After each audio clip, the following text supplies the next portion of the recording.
I'm always feeding this guy good ideas, but he never listens. But yeah, I think that's a good idea, dude. Take the song "No" and turn it to "Yes," and like make it like instead of hard, make it like kind of like fucking bright or something. I don't know. But anyway, that's not what this is about. This is about my new shirt and why I did it. And this article is enough of answer why. This is like this is a story that still bugs me. So I want her.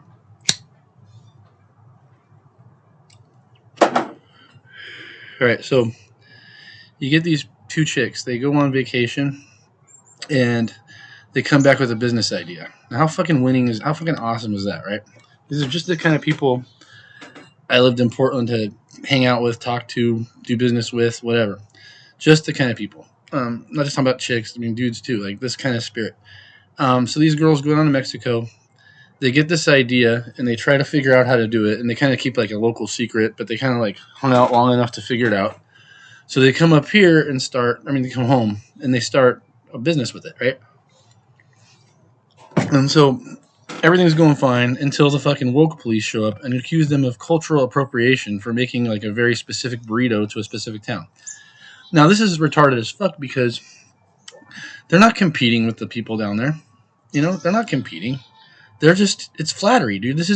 Imitation is flattery. They're celebrating their culture, and making money doing it. And then, spreading a trend. I mean, this is how, there wouldn't be spices in your spice rack without people like this. You know what I mean? Like, that's what people do. They go to a place and go like, wow, this is a cool spice. They'd like it over there, So I've noticed a trend where people like this, not them specifically, but I'm starting to see people that look like them coming down here and starting businesses kind of like that.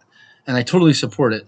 But at some point, if they get too many of these people come down here and don't have the right attitude, we're going to end up with hell, like they have, 1 hour north on I-5, right?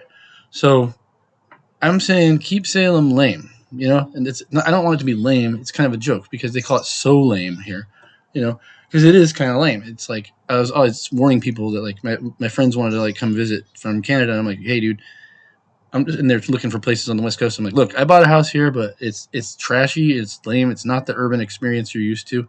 But I did this because I did this, But I like this. There's some charm to this town, and I want to keep it that way to some extent. We welcome the entrepreneurship, the quirkiness, but we don't want, canceling somebody because they wore a Trump hat or something once in a selfie. We can't do that shit, dude. That's what you're running from if you come down here. So just respect that. That's all I'm saying. Keep Salem lame. The shirt is available on. I'll put a link. I guess I got to put a link in the video. Yeah, I guess a link in the description. Yep, right.